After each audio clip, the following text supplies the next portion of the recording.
Saya ingat ada cerita salah satu perempuan solehah kepada saya. Orang sini, orang Indonesia.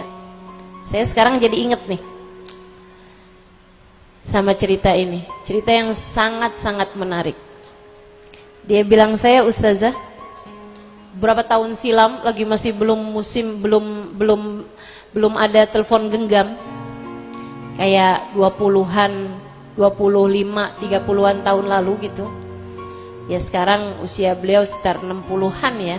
Di zaman beliau muda lagi, 30-an tahun. Dia itu ceritanya nikah sama, dia orang Indonesia ya. Dia nikah sama orang Saudi Arabia, sama orang Mekah. Satu waktu dia pulang ke Indonesia. Habis pulang ke Indonesia, karena memang suaminya di sana, dia kemudian berangkat lagi ke sana. Nyampe di sana, dia masuk ke apartemennya, gitu kan? Tahu-tahu dia dapat surat dari suaminya. Suaminya menyatakan kepada dia bahwa suaminya menceraikan dia.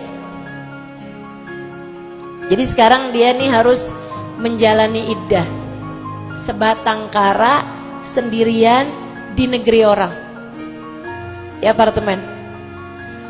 Memang mereka kan tinggalnya kan di apartemen semua tuh di sana ya, rumahnya kan rumah tingkat ke atas. Jadi dia pun tinggal sendirian di apartemennya. Itu teman-teman saya sekalian, mungkin nih si mantan suaminya mengira bahwa dia pulang kali gitu. Dan keluarganya nyangkain kan dia udah sama suaminya di Mekah. Jadi ini sama-sama gak ada yang cari tahu keadaan dia juga gitu.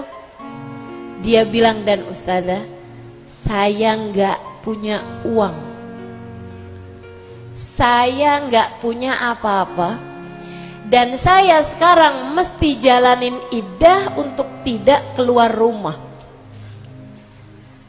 Saya tahu saya sekarang adalah seorang janda, diceraikan oleh suami saya, dan saya sekarang sendirian di negeri orang. Dia bilang, saya sempat galau, nangis-nangis, tapi habis itu saya mikir, ya Allah, orang bisa meninggalkan saya, tapi saya tahu Engkau tak akan pernah meninggalkan saya. Orang tua saya nggak tahu saya sekarang ada di mana. Mereka, keluarga saya di Indonesia, nyangkain saya bersama suami saya. Suami saya mantan ya, dia nyangkain saya pulang kembali ke negeri saya. Dia bilang, sekarang ini saya sendirian, akan tetapi saya tahu ya Allah, Engkau tahu keberadaan saya. Ibu-ibu sekalian, dia sehari, 2 hari, makanan yang dia punya habis. Dia udah sempat beli gitu ya, dengan sisa uang yang dia punya, terus habis itu habis. Hari besoknya, itu dia udah bener-bener gak punya makanan, gak punya apa-apa. Dan dia tahu orang iddah harus ada di dalam rumah. Jadi dia pun sendirian. Apa yang dia lakukan? Dia munajat sama Allah Subhanahu wa taala, ya Allah, ya Allah.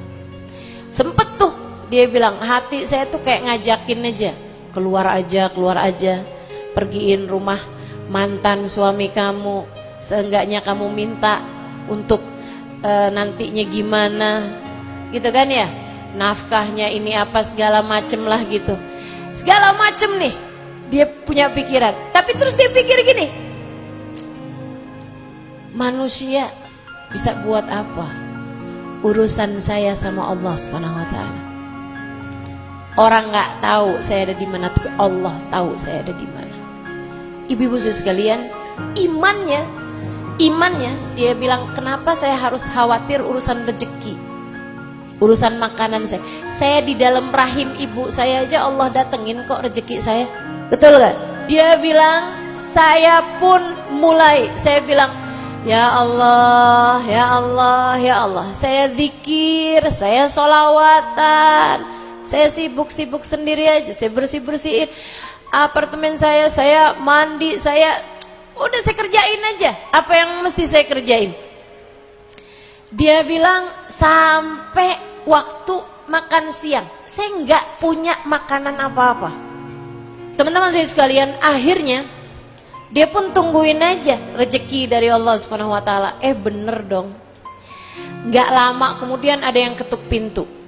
Dia ngintip dari, ada tuh biasanya kalau di apartemen atau hotel suka ada lobang, bisa ya, itu dari dalam bisa ngelihat yang di luar nggak bisa ngelihat yang di dalam.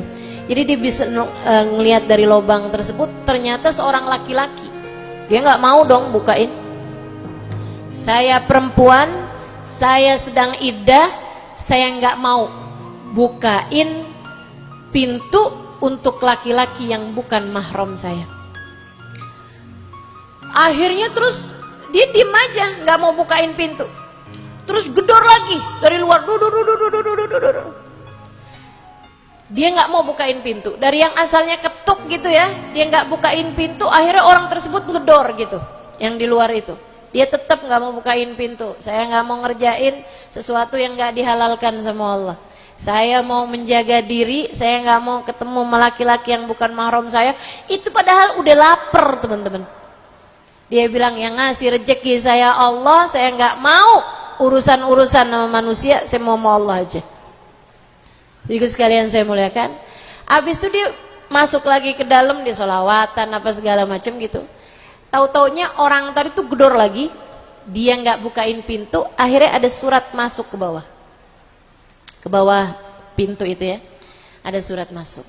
Dia pun buka surat tersebut, isi suratnya kayak begini nih. Maafkan saya, tapi saya ini adalah seseorang yang tinggal di atas apartemen kamu.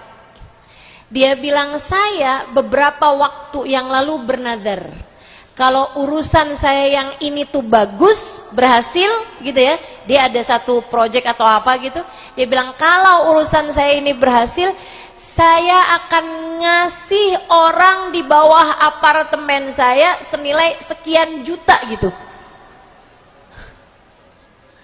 Cara Allah ngasih rezeki sama hambanya itu emang luar biasa, teman-teman, luar biasa. Maka yang harus kamu angkat itu emang keraguannya masalahnya.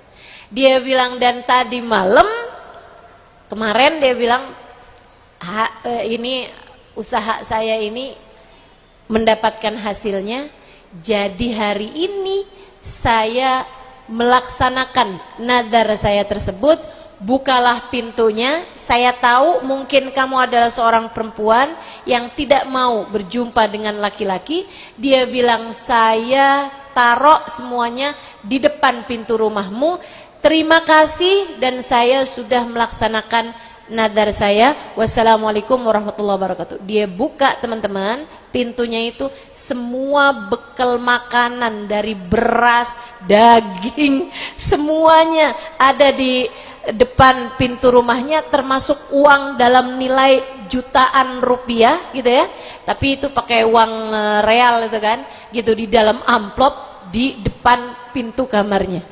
Maka kata para ulama, jika bahkan kamu nggak tahu alamat rezekimu, tenang aja, rezekimu tahu alamatmu, gak akan pernah tertukar, tidak akan pernah salah alamat, tidak akan pernah nyasar.